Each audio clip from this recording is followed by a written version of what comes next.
ঢাকা দক্ষিণ সিটি কর্পোরেশনের সাবেক মেয়র সাইদ খোকন, তার স্ত্রী ফারহানা সাইদ, মা শাহানা হানিফ ও ভাই জাবেদ আহমেদের বিদেশ গমনে নিষেধাজ্ঞা দিয়েছেন আদালত। সোমবার ঢাকার মেট্রোপলিটন সিনিয়র স্পেশাল জজ আদালতের অবকাশকালীন বিচারক মোহাম্মদ ইব্রাহিম মিয়া দুদকের আবেদনের পরিপ্রেক্ষিতে এ আদেশ দেন। দুদকের উপপরিচালক মানি লন্ডারিং মোহাম্মদ মাসুদুর রহমান তাদের দেশ থেকে নিষেধাজ্ঞা চেয়ে আবেদন করেন।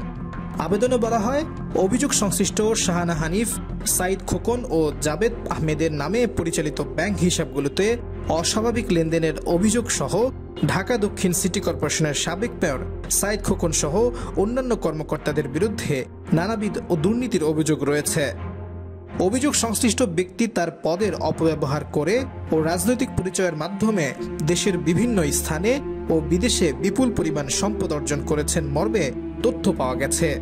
দেশের বর্তমান বাস্তবতায় শাহানা হানিফ, মোহাম্মদ সাইদ খোকন, জাবেদ আহমেদ ও ফারহানা সাইদ দেশ ত্যাগ করতে পারেন বলে আশঙ্কা করা হচ্ছে।